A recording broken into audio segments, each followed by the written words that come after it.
Thank you so much for joining me back here. Today we're going to do my September reading wrap up. We're going to talk about all the books I read in September. There's something in my eye. It's been itching for like the past 10 minutes. Anyways. Oh, my plant's dying. Oh man. I have a plant right here. Okay, I gotta take care of him when I'm done here. Anyways, today we're gonna talk about what I read in September. I'm pretty happy with what I read in September, but I'm a little anxious at the same time because I have some books I want to get to. It's coming up on the end of the year. I'm still on track to meet my goal. I think I read 8 or 9 books in September. I'm currently at 79 for the year, and I am 4 books ahead of schedule. My goal is set to 100 books. So I am 4 books ahead of schedule in regards to meeting my 100 book goal. So I'm looking good in that regard. I don't know what else to say. Let's jump into it. First, I have a book that I didn't really read in September, but I finished in September because it took me forever. Let me see when I started it. According to my Goodreads, I started this in July and finished it in September. And there's no reason it should have taken me that long. This is So Not My Thing by Melanie Jacobson. Rom-com, female realtor, or female protagonist. Kind of became a meme as a younger girl. I don't know if she was in middle school or high school maybe, because she fangirled over this guy from her hometown who grew up to be famous and was kind of like a One Direction type pop star type figure. So people made a meme about her from a video clip where she was like fangirling over him, and it basically ruined her life for a little bit growing up. And lo and behold, years later, she's a realtor, and this guy is kind of past that stage. He has grown up, you know, as young pop stars do. They don't retain that kind of fame as they get older. So he's grown up now and has become a client for her realting company, the business she works for. And I don't know. I don't think it's hard to guess what happens. It was fine. I think the thing that took me the longest with this one is I typically read 3 books at a time. I'm usually listening to an audiobook. That's how I do a lot of my reading nowadays. So I always have an audiobook going. I always have an ebook in the process, and I always have a physical book. And this was my ebook. And I used to predominantly read my ebooks at night when I'm putting my daughter to bed, when I'm nursing her. And her nursing sessions have gotten so quick that I have not done a whole lot of reading that way. And so this book kind of suffered for it. So I ended up starting this one as an ebook and finishing it as an audiobook. It was fine.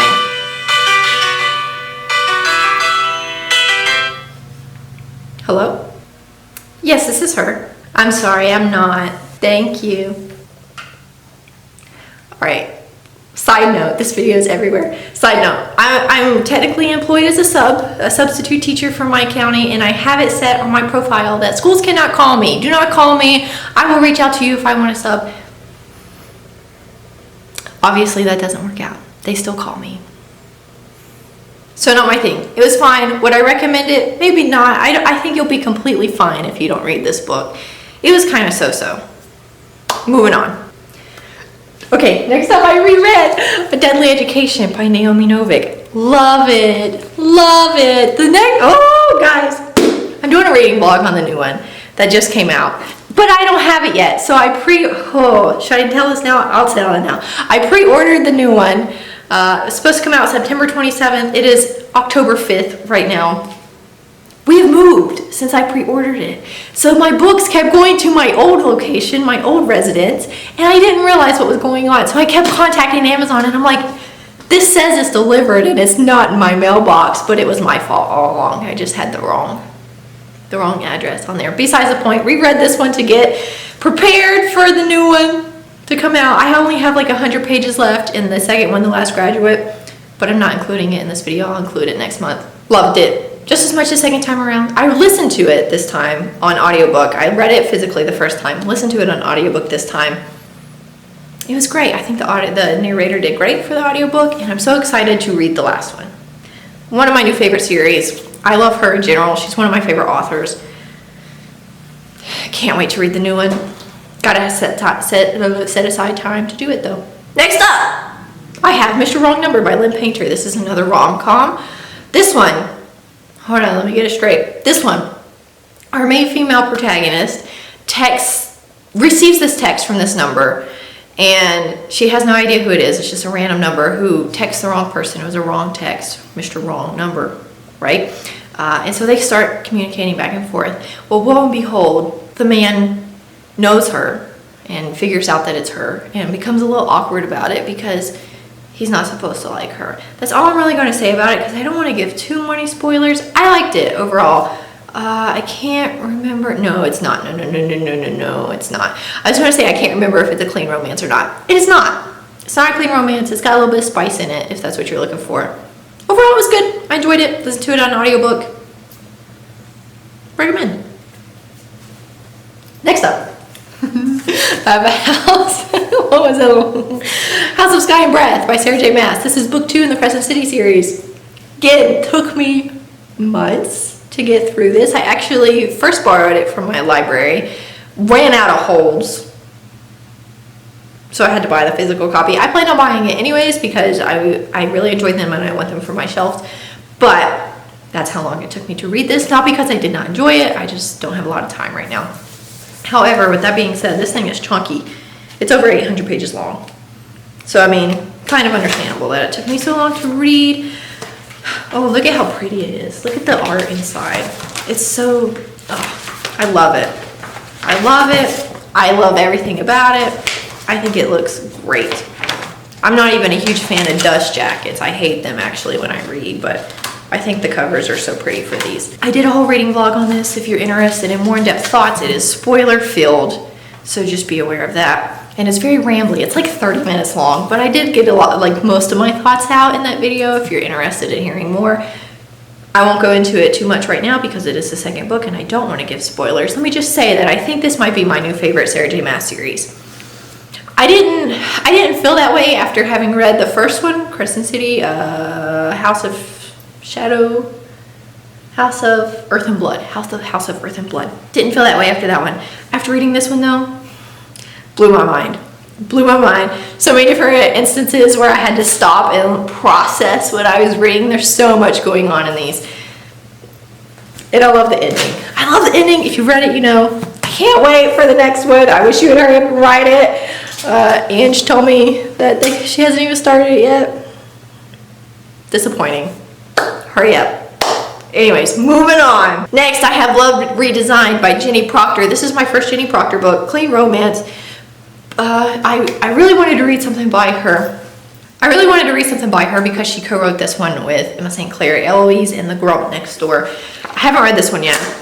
But Emma St. Clair is one of my favorite rom-com authors. She probably is my favorite rom-com author. So I kind of wanted to read something by Jenny Proctor to give myself an idea of what to expect whenever I go to read this one. Love Redesigned. It was this kind of second chance romance type thing. Basically, our main female protagonist, I'm talking way too fast in this video. Our main female protagonist works in New York as like a fashion designer assistant type thing. She wants to be a fashion designer. She's an assistant to a fashion designer.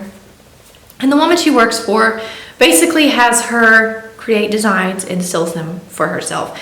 And her ex-boyfriend used to work for this company and is actually like the stepson of the owner or something like that, and left the company and in turn left her, and she kind of understands why. It was cute. I liked it. I listened to it on audiobook.